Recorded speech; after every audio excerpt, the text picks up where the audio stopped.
Bad movie drinking game. Bad movie drinking game. Bad movie drinking game. Bad movie drinking game. Bad movie drinking game. Bad movie drinking game.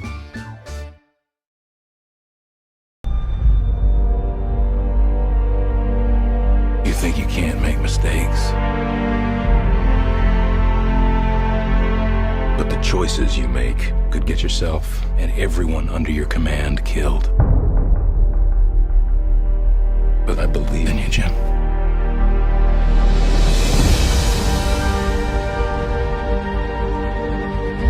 Darkness is coming.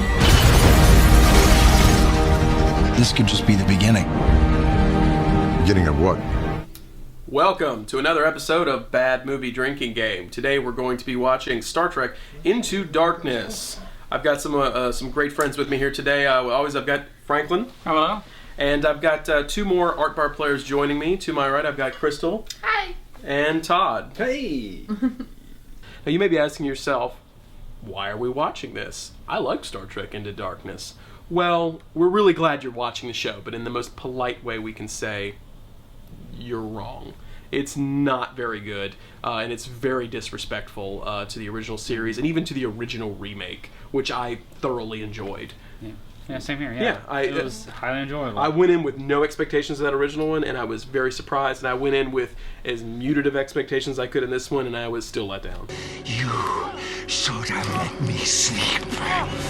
The reboot established a precedence that this one continues along, and we'll get into that, and it's really unfortunate. So we're going to do a little bit something different this time. Normally when we offer up a film to you, we want you to take something that's sort of known to be terrible and kind of love it and appreciate it in a new, fun, and boozy way. But this time we're going to do the opposite. We're going to take something that you might like, or maybe you don't like, and if so, you're in the right camp. But we're going to try to have you approach it from sort of a fun, critical way. Now, shall we begin? So here are the rules for today's games. Are you listening, guys? We're listening. Boy, am I. Awesome. So, There's rules. Rule number one is you're going to drink anytime there is crazy new tech involved. So anytime there is an invention that's created that is not reasonable to have been invented, like it's not even in the next generation, why would it be in this continuity when it's in the same time frame as the original series? Does that make sense? Right, okay. Also, it also sort of, some of them you'll see will negate the whole purpose of spaceship travel.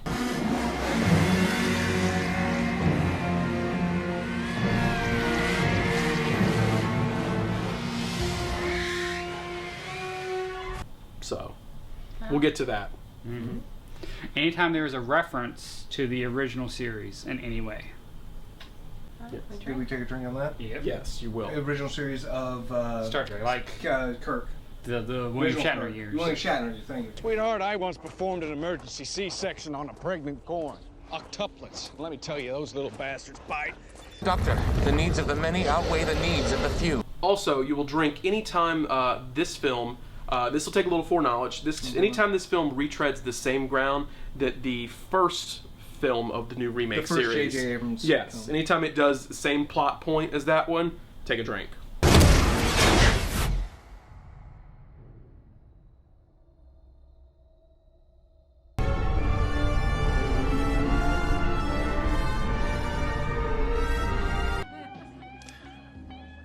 I think that's your problem right there.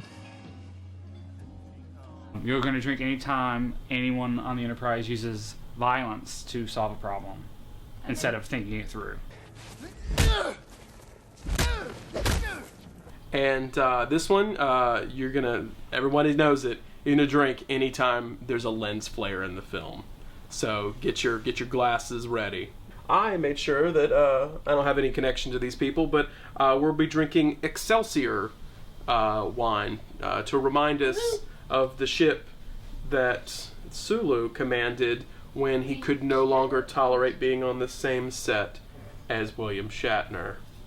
So everyone, get your glasses, drink up, and please enjoy Star Trek Into Darkness. but try to enjoy it with a little knowledge that it's not really that good. Thanks, guys. Down for that guy.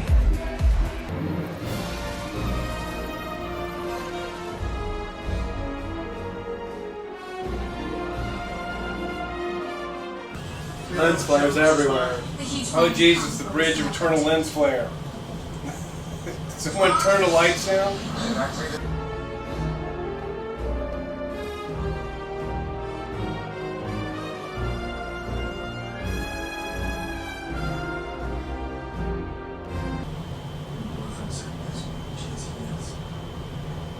Okay, that statement right there would never have happened in the original series about Spock. Spock did not have a fucking girlfriend. Because he doesn't have any emotions. He just wants to get his dick wet. He's got. That's not how the original Spock My works! Spock likes to pun far all the time, pun far all the time, pun far all the time. My Spock likes to pun far all the time. Getting his dick wet is totally illogical. Do you not understand that? It's highly illogical. Why would I want to have a wet dick? That's what he would say.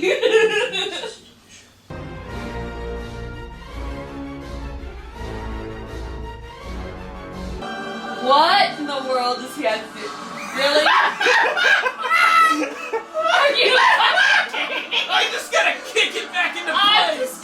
just gonna drink. I'm just gonna drink. Right.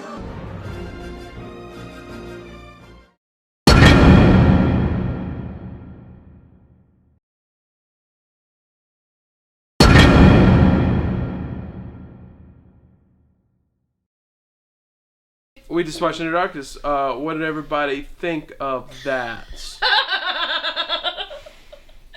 I understand why I fell asleep 30 minutes into it the first time. Yeah. I do. I'm very pissed off about how they did Spock. That's just me. Right. They made Spock a pussy. Here's the thing. It was like somebody in a room was like... They made Spock a pussy.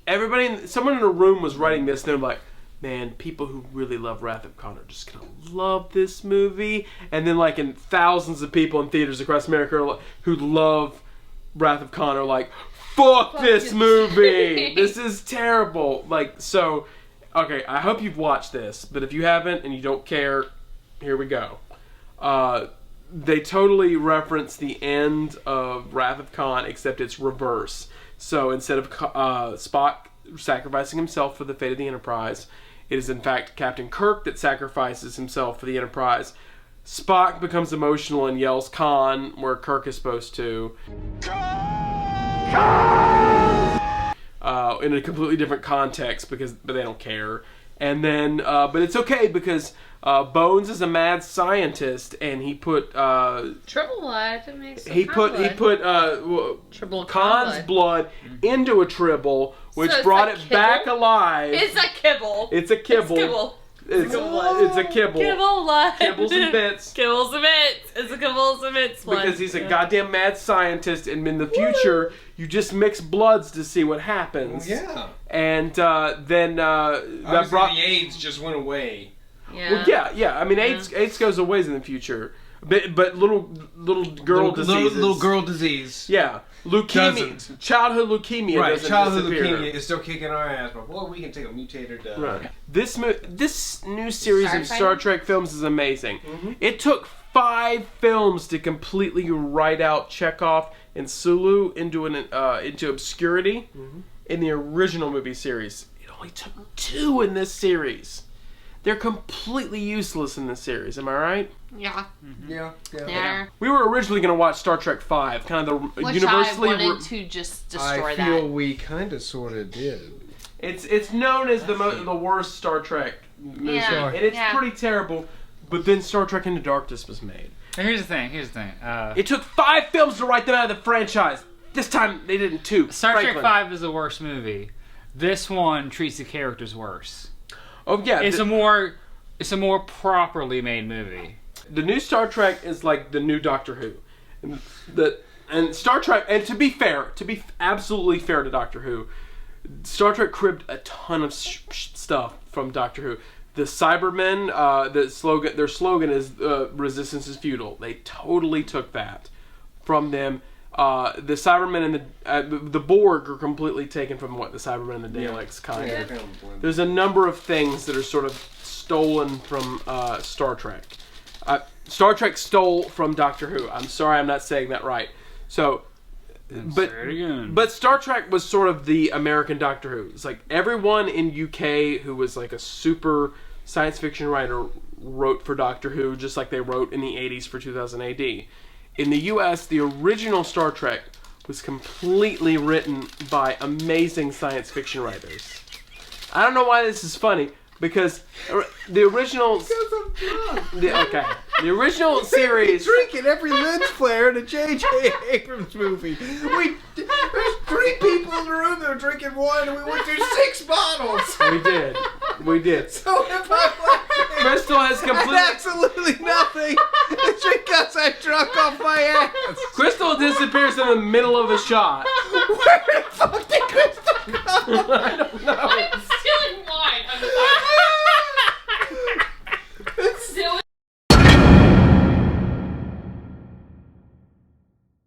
So, having watched this movie again, The third time, yeah. How do you feel about J.J. Abrams directing Star Wars? Oh Star Trek. God, you hit me with the big question, didn't you? I know, yeah. The, yeah. It's going to be an bumpy ride, kids. Bumpy ride. Because if that lens flare starts showing up in the middle of a lightsaber battle, people are gonna have grounds to sue. I don't know. I mean, maybe it'd be the. I don't know. It goes back to something a friend of mine once said, that a lot of science fiction now seems to be very shallow, based off of just simple, pretty people and pretty things, and let's put them in actiony, attractive poses and situations, and film it. And Which is why he's going to be perfect for Star Wars. You're not supposed to be taking in this conversation. And it's between the two of them. So, what did we just watch? pretty people hit things violently? Yes. Why? For money. In the world of Starfleet, they don't have money. Okay, you wanted Starfleet truth, not What this was Kirk's motivation? daddy issues. Yeah. What was Spock's motivation? Spock's motivation? Mommy issues, really. He's got to show his girlfriend that he means business. What was Khan's motivations?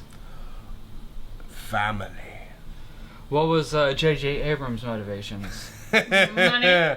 Star Wars Episode 7. Can we talk about that for a second?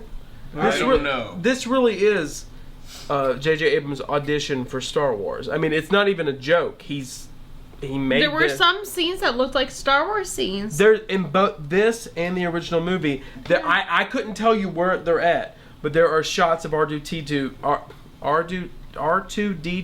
What? This little cocksucker right here. This little guy. Cocksucker, he's adorable. He used to can fly before he lose that capability. He's about This the size guy of mine. literally is in both of his movies. He gets sucked out of the Enterprise in this one in a shot. I couldn't identify him. I looked for him, but I couldn't see him. Worry. But it's like an Easter egg in these movies. But all he cares about is making Star Wars. And That shows you what's the greatest franchise. I by far. disagree. Whatever. But he had his heart on Star Wars. Star Trek was around before Star Wars. Star Wars was what, Absolutely. 1977, Sure. 78? And Doctor Star Who Trek was around before Star Trek, so if you really want to go back. No. Right. I will give you Star Trek but Star Trek is very much like the original Doctor Who, and that Star Trek cribbed from the best. Like Star Trek had all of the best American science fiction writers writing for it. Star Wars he had the best? No, it did not. That Kurosawa guy. That derivative. It's a clone of it. Oh, derivative. Doctor Who, the original series of Doctor Who had all Don't you love the word derivative? It just means stole from and not even worth mentioning. Listen. Doctor Who had the best science fiction writers in the UK writing for it. Star Trek in the US had the best science fictions in the US writing for it. I mentioned earlier that when I first watched this film, my first thought of this was, right, I'm hoping it's as good as the first one. We get like 15 minutes in, and I see those hats. So whenever Kirk and Spock have to report to Starfleet Command, they're wearing hats that like they would have worn if they were part of the Soviet Politburo. Yes. Like they're wearing what do you call, what was the official It's a term? combination hat. Combination hat. It's a combination cover. Really. I think it is very like a neo-Nazi kind of like looking. They look like this that hat that the singer of System of a Down would wear a lot. Yeah. And I assume that it's supposed to be indicative of the fact that Starfleet has become militarized. But the fact of the matter is that it immediately took me out of the film because I'm very much okay with differences in the universes because we've clearly established a reason for there to be a difference in the universes in the reboot. But I was like, those hats, those gray uniforms, no. We're in a different Starfleet than I know of. I thought that immediately took me out of the movie. And I know it's a minuscule thing. It's not like I needed them to be in the red classic uniforms with a Go Climb a Rock shirt underneath hidden. But I was just like, why would that be there? That seemed strange to me. And it seemed sort of as a harbinger of the fact that the rest of the movie was completely disrespectful to the franchise. But what else bothered you so much about this? So much. Old Spock. Old Spock. Oh my God! Yes. Let's talk about that. The original film rested on a time loop. Eric Bana, fresh off of killing a bunch of people in Munich, says, "Hey, I'm going to become a Romulan now, and I'm going to go back in time because I don't like Spock, and I want to kill his homeworld before he can have fun." And so Eric Bana goes back in time and kills the Vulcan homeworld. He kills Vulcan. He blows up Vulcan in the first movie, and then they kill him because he's Eric Bana, whatever. And he's going to be replaced by Edward Norton in the sequel, right? So they do that, and old Spock comes through the time portal, I guess, which is a terrible writing moment because now we have old Spock as the single remnant of the original series living in the same time frame that these films are taking place in. And he's like, all right, I'm going to chill out and I'm not going to affect this world. Except they call him on their communicator. And he's like, I'm not ever going to tell you anything to affect your world. But since you guys haven't established yet how badass Khan is supposed to be, let me do it for you. Khan Noonien Singh is the most dangerous adversary the Enterprise ever faced. He is brilliant, ruthless, and he will not hesitate to kill every single one of you. I mean, there's so many different problems wrapped up in that one scene. Yeah. It's like, okay, so young Spock can't grasp that, hey, maybe we shouldn't be bothering old Spock in his twilight years. Let's find out what we need to do to stop Khan. Bearing in mind, this isn't the Khan that they even face in either the original series or Wrath of Khan. He's much less swarthy in this one. He hasn't reached that point yet. Yeah. This is fucking Minority Report. Yeah. He hasn't done anything wrong, essentially, other than, well, he killed the Starfleet captains. Yeah, okay. Yeah, he did that. What would be if this movie came out and was nominated for an Academy Award? What would be? Thank you, host of the show. Yeah, I would think, if I may go first because I am your fucking guest. Go ahead. I would think that this movie would be the winner of the Academy Award for most rash actions based off initial thought in a motion picture. I have no idea what I'm supposed to do. Oh, so the Academy Award for me would be best use of lens flare. It would have to be. If this movie were to win an Academy Award, the category that would have to exist for it is best demo reel for Star Wars Episode 7. Basically, it's just test footage, and it's like, hey George, I can do this. Hey Disney. And you know what? He technically got the Oscar. He's got the job. Yeah. So, I mean, we didn't get a good movie out of it, but he He got the job he wanted. And isn't that the most important part? Nope. Hey Todd, let's transport Not at all. across worlds.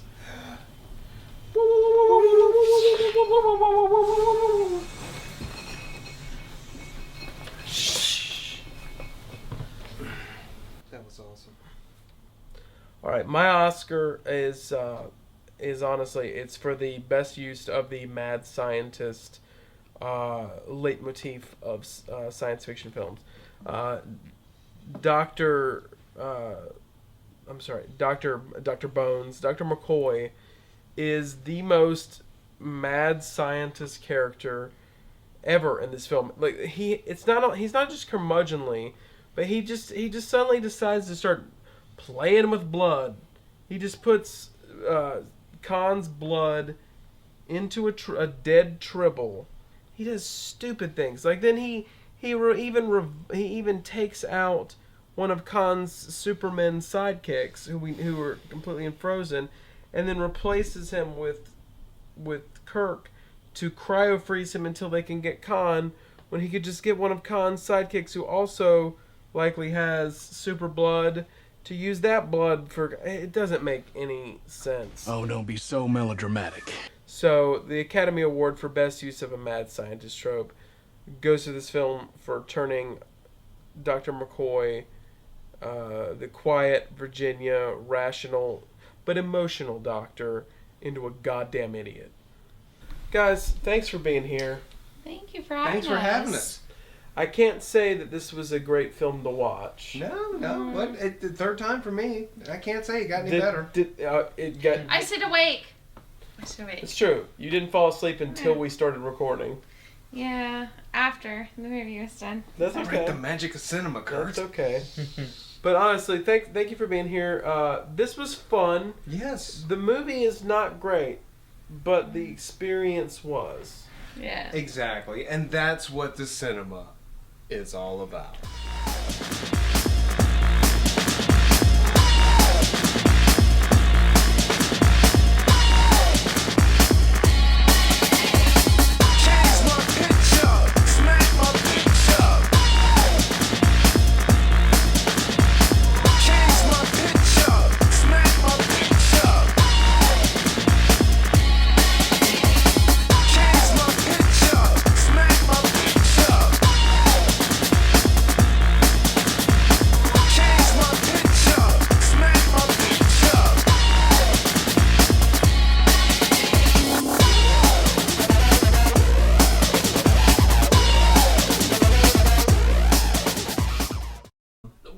About the original movies is that the first movie was very heady and a lot of people didn't like it because it was written by Isaac Asimov and it was very kind of 2001-y because they encounter a robotic alien species that turns out to be the Voyager spacecraft.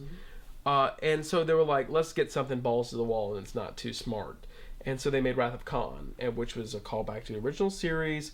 Khan tried to take over the ship in an episode where they revived him, and so they cast him onto an alien planet.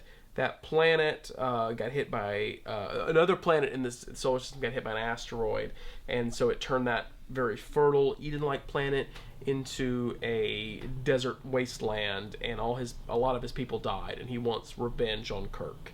That's sort of Khan's backstory in the original series if you haven't watched it. So he has a legitimate reason to really, really hate Kirk.